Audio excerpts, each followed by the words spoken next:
Okay, so in part two of this video, we're going to go over some additional problems that require the usage of right triangles. And so let's take a look at number 5 here. It says, find the exact value of cosine of A minus B, given that cosine A is equal to this.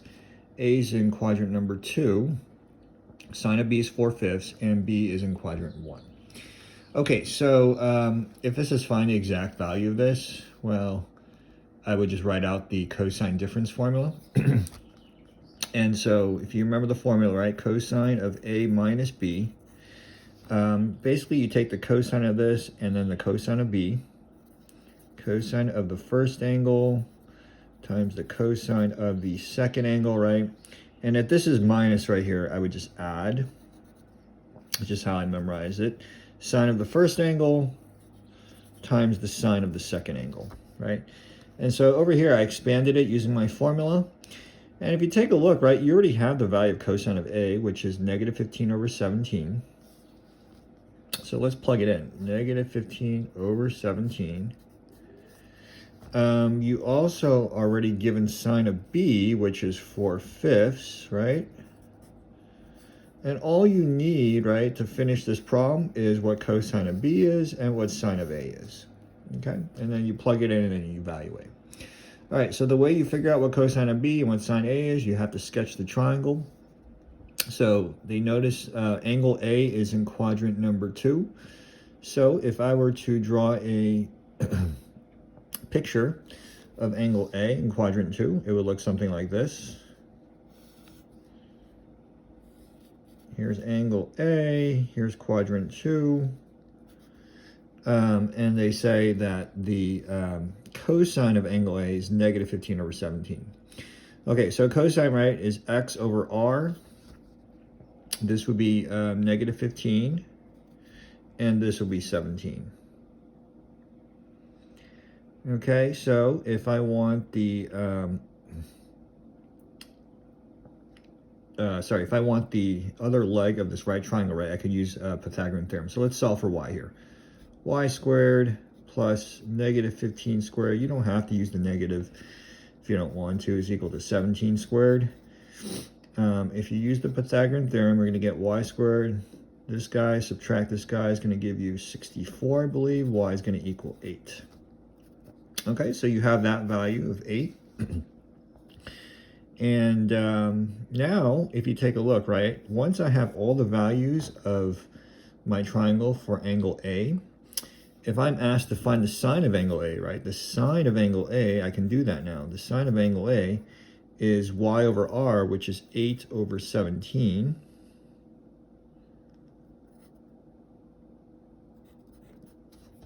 Right, which I can plug in over here, 8 over 17.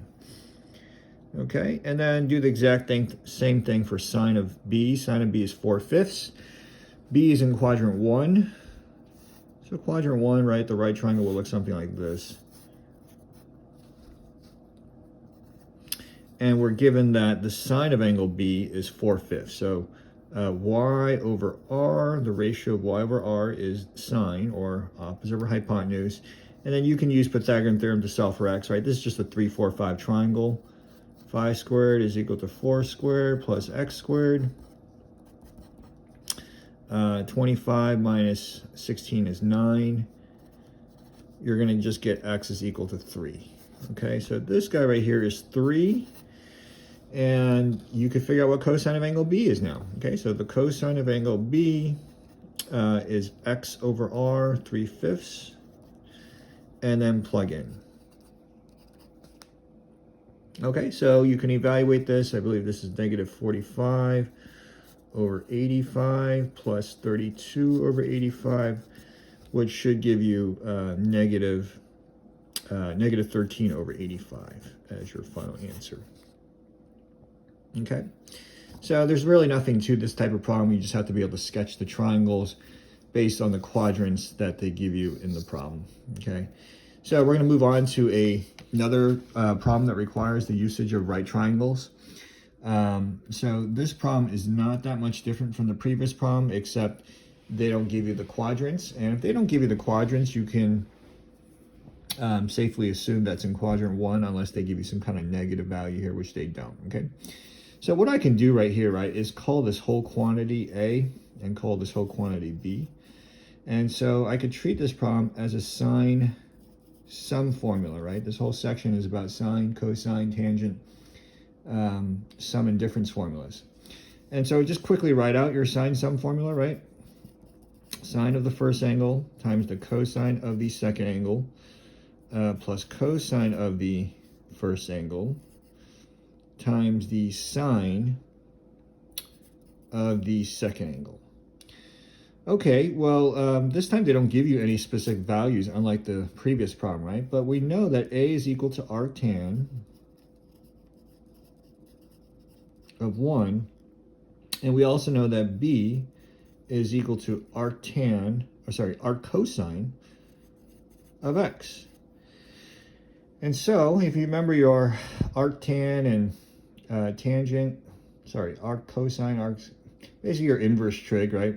If you take the tan of both sides over here, you're going to get tangent of angle A is equal to, right, if I take the tan of arctan of 1, I'm just going to get 1. And so right here, I can sketch a triangle based on just this value, right? So angle A is going to be in quadrant 1.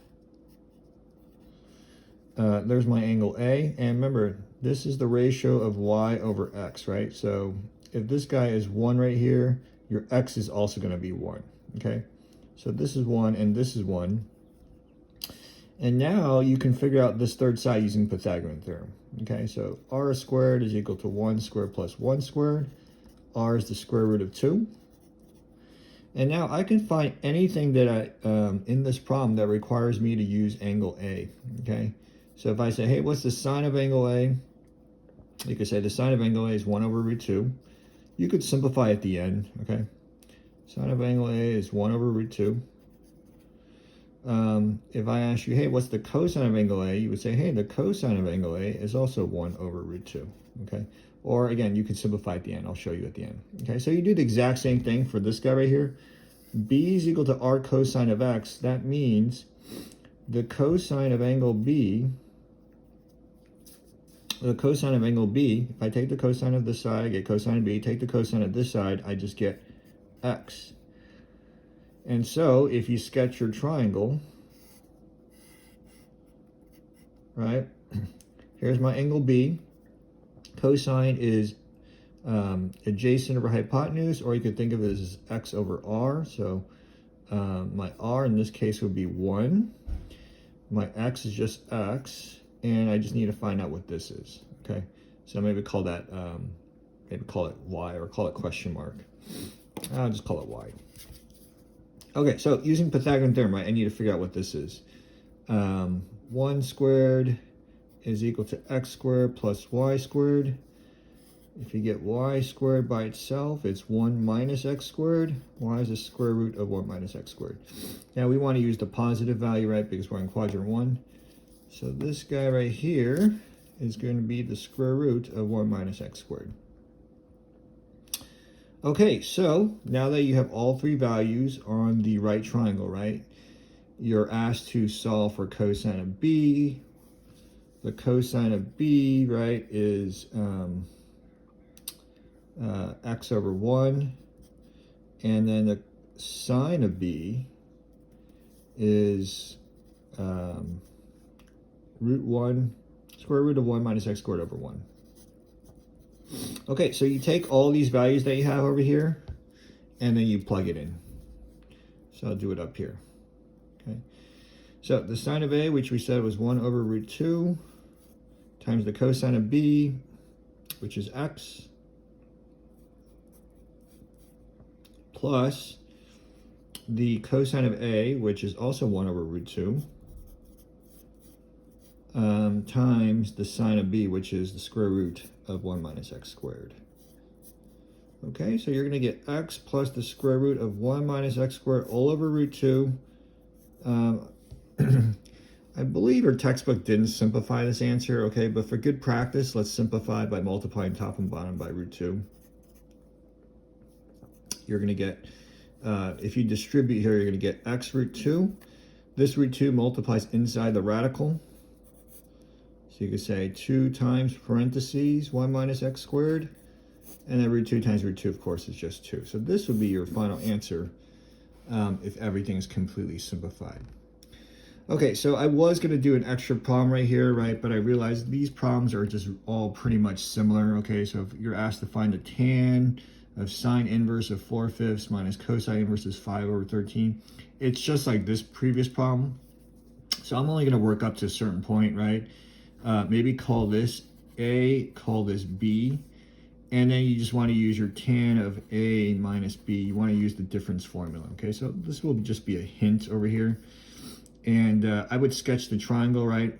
The sine of A is 4/5, right? So here's angle A, y over r, right? If A is equal to sine of 4/5, arc sine of 4/5, this means that the sine of angle A is 4/5. Okay, so you could just label it, right? Y over r, 4/5. And then do the same thing for cosine, right? If B is cosine inverse of 5/13, what this means is the cosine of angle B is 5/13. And then you would draw the triangle as well. Okay, so here's angle B, cosine of B, which is x over r. Okay, so solve for this guy, solve for this guy, right? And then evaluate your tan of A minus B difference formula. Once you have all three sides of each triangle, you plug it in and evaluate. I believe the final answer is -16/63. You could double check. So yeah, I was going to do this problem, but it's very, very similar to this previous problem, except it has different numbers. Okay.